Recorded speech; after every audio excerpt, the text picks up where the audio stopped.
Las propiedades del lenguaje. Para conocer las propiedades del lenguaje, primeramente debemos conocer qué es el lenguaje. El lenguaje es el uso de medios organizados para combinar palabras con el fin de comunicarse. Hace posible concebir ideas abstractas y poder transmitirlas. Diferente de la comunicación, que es el intercambio de pensamientos y sentimientos mediante el lenguaje. La comunicación se divide en dos partes, la comunicación verbal y la comunicación no verbal. La comunicación verbal es la utilizada normalmente en nuestras vidas. La comunicación no verbal es también utilizada en nuestras vidas, pero esta consta de gesticulaciones y expresiones faciales normalmente utilizadas para enfatizar o indicar. En psicología, la psicolingüística es la rama que se encarga de estudiar nuestro lenguaje y su interacción con la mente humana. Se encarga tanto de la producción como de la comprensión del lenguaje. Esta se divide en cuatro partes. La lingüística, que es el estudio de la estructura y cambio del lenguaje.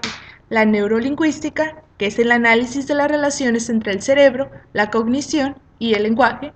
La sociolingüística, que es la observación del vínculo entre la conducta social y el lenguaje. Y la lingüística computacional, que es el estudio del lenguaje por medio de métodos computarizados. En psicología, la psicolingüística es la encargada de estudiar el lenguaje y su interacción con la mente humana. Considera tanto la producción como la comprensión del lenguaje. Esta se divide en cuatro etapas o fases. La lingüística, que es el estudio de la estructura y el cambio del lenguaje. La neurolingüística, que es el análisis de las relaciones entre el cerebro, la cognición y el lenguaje. La sociolingüística, que es la encargada de la observación entre el vínculo de la conducta social y el lenguaje. La lingüística computacional, que es el estudio del lenguaje por medio de métodos computarizados. Las propiedades del lenguaje son 6. De manera específica, el lenguaje es comunicativo.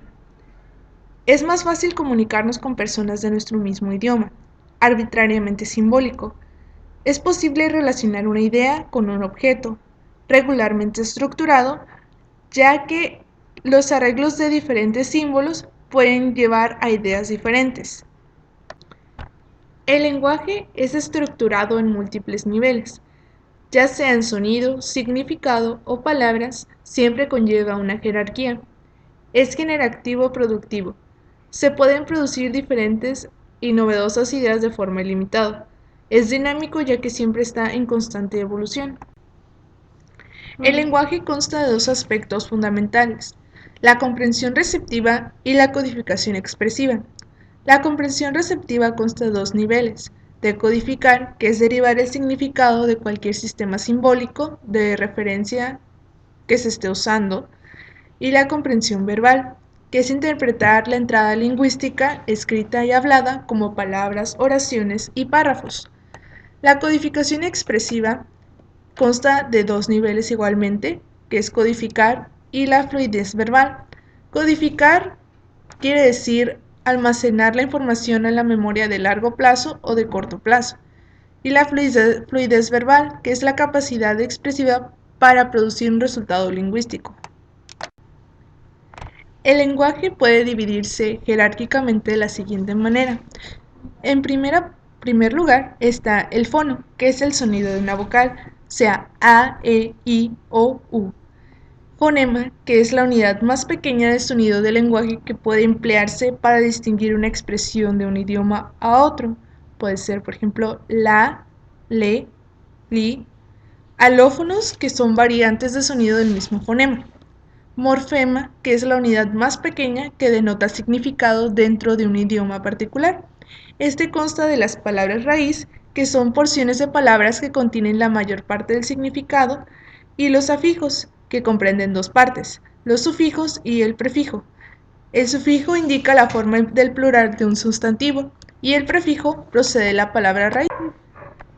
En siguiente punto está el léxico, que es el conjunto total de morfemas en un determinado lenguaje o en el repertorio de una persona. La sintaxis, que es la manera en que una persona utiliza diferentes palabras para formar oraciones, consta principalmente de la frase sustantiva y la frase verbal o predicado. La semántica, que es el estudio del significado del lenguaje, y el discurso. Este abarca el uso del lenguaje más allá de la oración.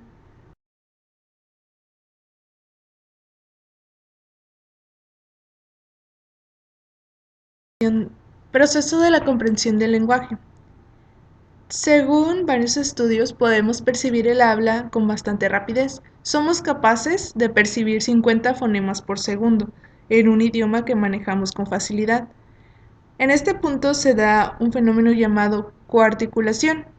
Esto sucede cuando varios fonemas se translapan entre sí, cuando uno o más fonemas inician mientras otros siguen produciéndose. Existen dos puntos de vista acerca de la percepción del lenguaje. El primero, sobre la percepción del lenguaje como ordinario, postula que existen diversas etapas del procesamiento neural. En una primera parte se analizan los sonidos del lenguaje en sus componentes. En una segunda parte se analizan las partes conforme a patrones y se igualan a la plantilla. Un ejemplo de este punto de vista sería la teoría del refinamiento fonético, que afirma que iniciamos con un análisis de las sensaciones auditivas y ascendemos a un nivel superior del procesamiento. El segundo punto de vista sobre la percepción del lenguaje como especial, este dice que, una teoría que conlleva la especialización fue el hallazgo de la percepción categórica.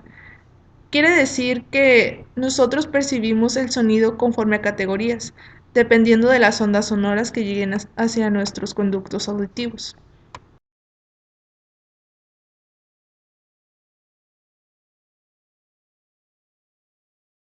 Ok, les voy a hablar sobre algunos temas de la adquisición del lenguaje, iniciando por las etapas de este mismo, la cual se divide en 5. La primera se refiere al arrullo, que es cuando, en este caso, el bebé empieza a identificar las vocales en los sonidos que tiene a su alrededor. Aquí, a diferencia de cuando va creciendo, aquí él aprende a discriminar mucho lo que no tiene que ver con su lengua nativa. Y ya cuando va creciendo, esta capacidad se va perdiendo y empieza a no tener una gran discriminación, por lo que va adquiriendo mayor lenguaje. Ok, en esa primera etapa del arrullo, la mayoría de los bebés tienen un arrullo similar, ya que, como les mencioné, aprenden a discriminar lo que no es de su lengua nativa. El segundo se refiere al balbuceo, que es donde empiezan a tener como más relación con el idioma que van a empezar a hablar ellos, lo que se desenvuelve en su ambiente. Y aquí ya no discriminan de la misma manera en que pueden discriminar tonos en el arrullo. Aquí mismo en el balbuceo, en la segunda etapa, como en el arrullo se podían identificar las vocales, en el balbuceo son vocales y consonantes, se va ampliando un poco más su lenguaje. Y en la tercera etapa, aquí el infante ya puede pronunciar una palabra, y aquí es donde se puede incorporar lo que le llamamos la holofrase, que es lo que el niño desea o observa. Por ejemplo, observa, no sé, una cama o desea agua, y esa palabra es para pedir lo que él desea o está mirando. Ok, en la tercera etapa es donde ya el infante, que se aproxima a los 18 meses, puede decir una palabra, más de una palabra, pueden ser 2 o 3 palabras, y se le llama habla telegráfica, ya que se asocia con los telegramas, porque el bebé no dice en sí una oración completa, solo dice como sienta, mamá, o agua, ahí, etcétera, ese tipo de palabras. Y por lo que su vocabulario no alcanza a decir lo que él desea, comete el error de sobreextensión, que es darle un significado que no es a las palabras con las cosas que observa. Por ejemplo, aquí a todos los hombres que él mire, o a todas las mujeres, por ejemplo, les puede decir mamá, y a todos los hombres les puede decir papá. De igual manera, si mira una fruta que es similar a la manzana, por ejemplo la pera, puede decir que también es una manzana. Ok, relacionado con lo del error de sobreextensión, de que si un objeto tiene una forma similar a otro y el bebé le llama de la misma manera, existen dos hipótesis, la hipótesis funcional y la característica. En la hipótesis funcional se refiere a la función del objeto en sí. Por ejemplo, una silla tiene 4 patas y sirve para sentarse. Pero si el bebé mira que su mamá se sienta en un bloque, le puede decir silla. Si ve que se sienta en una cama, puede decir silla. Si ve que se sienta en el piso, puede que diga que el piso es una silla, porque funciona para sentarse. Mientras que en la hipótesis característica se refiere a los rasgos que tiene el objeto. Por ejemplo, si es redondo como una pelota, a todo lo que sea redondo le puede llamar pelota. Incluso si mira un huevo puede decir que es una pelota pequeña, si mira una naranja puede decir que la naranja es una pelota, todo lo que tenga una forma circular. Ok, el siguiente tema a tratar habla sobre la naturaleza y la crianza en cuanto a la adquisición del lenguaje. En este punto de la naturaleza, pues como he mencionado en el tema anterior, existen 5 etapas.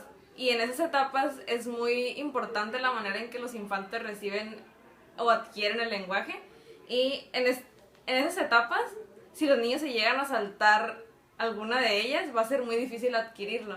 Tal es el caso de Víctor, el niño de Mark Ittard en Francia, que lo encontraron y que cuando lo encontraron el niño ya había pasado esas etapas, entonces ya era muy difícil que él volviera a adquirir el lenguaje que querían enseñarle. Ok, existen 3 mecanismos ambientales para adquirir el lenguaje, los cuales se relacionan con la crianza. El primero es la imitación, que es donde el infante, como su nombre lo dice, empieza a imitar los sonidos que producen las personas que están alrededor de él. El segundo es el modelamiento, donde empiezan a comprender dichos sonidos y empiezan a tener patrones del léxico que van a desarrollar. Y por último está el condicionamiento, que es cuando los padres lo recompensan porque el niño ya hace una asociación de la palabra con lo que está observando o que hay en su ambiente. El tercer tema a tratar en la adquisición del lenguaje es que al pasar los primeros años de vida, el niño empieza a adquirir mayor fluidez y comprensión verbal. Y para medir esta comprensión verbal se hacen diferentes estudios y uno de ellos es el monitoreo de comprensión, que se pone a leer al niño y depende a lo que lee y lo que comprende y escucha, se mide qué tanto ha comprendido del texto. Estas son sacrificadas para analizar sus cerebros y tomar un nuevo aprendizaje. Ok, el otro de los puntos es que los animales en sí tienen un tiempo completo para realizar experimentos, no como los humanos que tenemos diferentes actividades, ellos están especializados en esto. Y otro es que se pueden analizar habilidades únicas tanto de los animales como habilidades únicas de los humanos.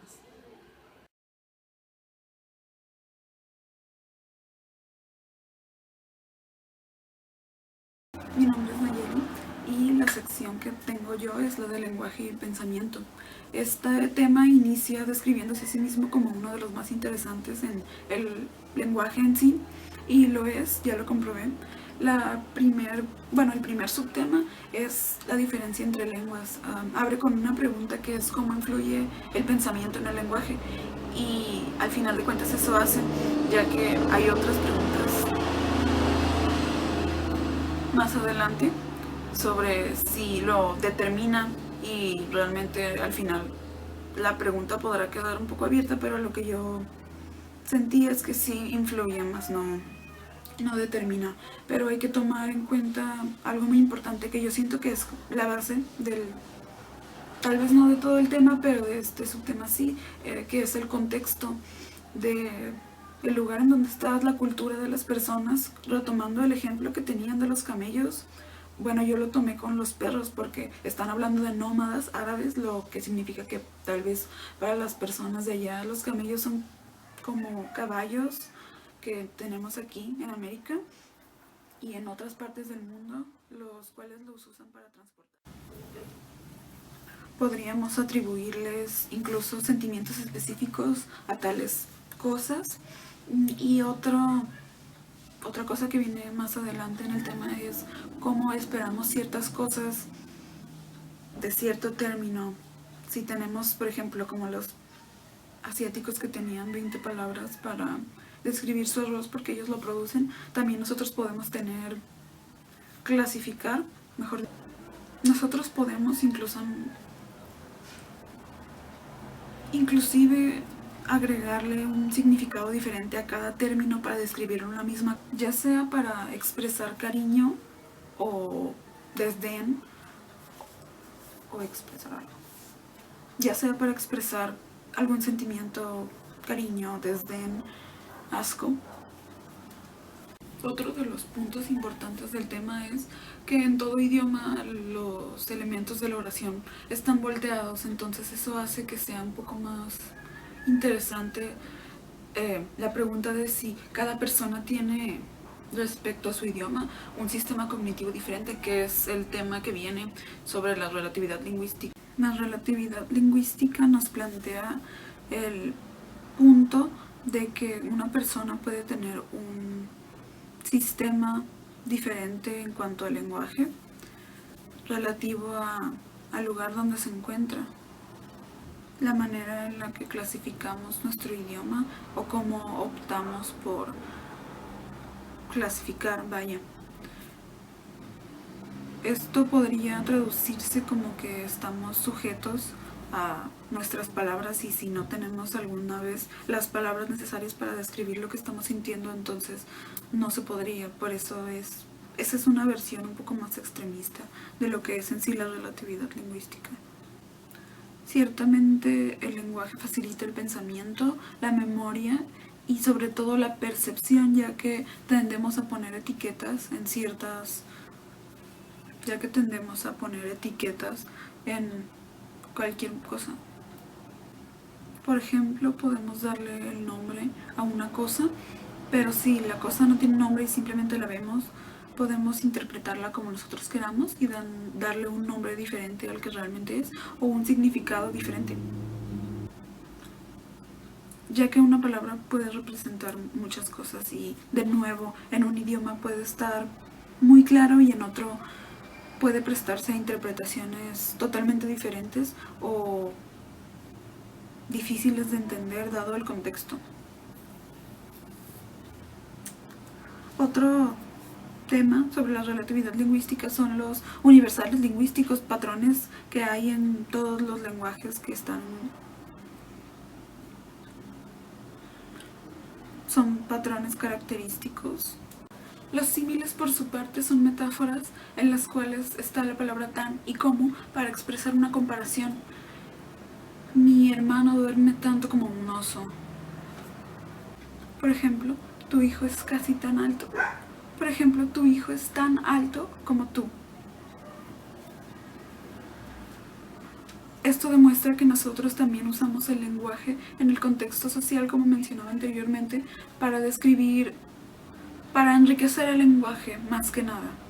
El siguiente subtema de la sección es el bilingüismo y dialectos, y abre con la interrogante de si las personas que hablan 2 idiomas o más piensan de manera diferente en cada idioma, es decir, sujeto al contexto en el que se utilice determinado idioma.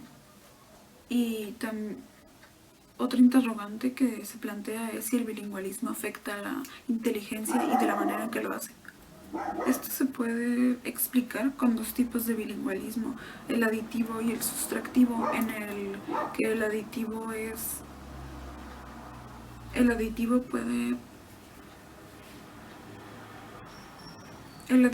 es cuando una persona tiene una lengua materna dominada.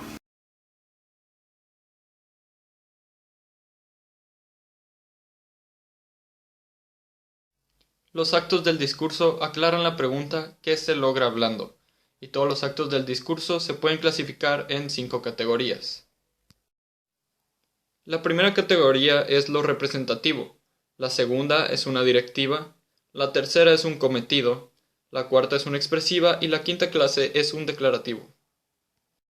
Algunas veces los actos del discurso son indirectos, y la forma de aplicar esta comunicación es por medio de las peticiones indirectas. Hay 4 formas de plantear peticiones indirectas. La primera es solicitar una declaración sobre capacidades. La segunda es expresar un deseo. La tercera es manifestar una acción futura. Y la cuarta es al dar razones. Las conversaciones se desarrollan en base con un principio cooperativo. Y con este buscamos una forma de hacer que el escucha logre entender lo que tratamos de decir de una manera más fácil.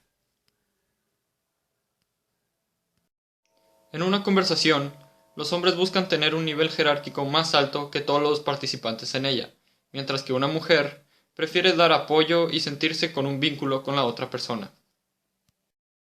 La codificación semántica es el proceso por el cual traducimos información sensorial en una representación significativa de lo que percibimos. Dicha representación está basada en la comprensión que tengamos de las palabras. Otra forma de contar con un vocabulario extenso es mediante el aprendizaje del contexto. Cuando no se consigue comprender un término en la comprensión de un texto, usamos palabras claves del contexto para lograrlo. Conforme leemos, tratamos de mantener la mayor cantidad de información que sea posible, y esto lo logramos retenerlo por medio de palabras claves que interpretamos con mayor importancia en un texto para darle significado. Con un modelo mental, un lector crea una especie de representación mental que contiene los principales elementos de un texto. La fascia se puede separar en dos tipos. La fascia de Wernicke es un problema en el funcionamiento del lenguaje causado por un daño al cerebro, y se caracteriza por la incapacidad de comprender una palabra o enunciados orales. La fascia de Broca se caracteriza por la producción del discurso no gramatical. El autismo es un desorden en el desarrollo caracterizado por anormalidades en la conducta social, lenguaje y de cognición. Los niños que presentan un autismo presentan movimientos repetitivos y patrones estereotipados. Mediante los estudios hechos a pacientes con daño cerebral, se ha logrado especificar muchas áreas del cerebro que tienen mucha relación con la lingüística en una persona. Según Grice, existen 4 máximas que seguir para lograr una comunicación exitosa. La primera es la de cantidad. La contribución a la conversación debe ser tan informativa como se requiera. La segunda es la de la calidad, en la cual la contribución a la conversación debe ser confiable y veraz. La tercera es la relación, en la cual se hacen contribuciones relevantes para los objetivos de una conversación. Y la cuarta y última es la forma, donde todo debe ser claro y evitar expresiones confusas al asunto.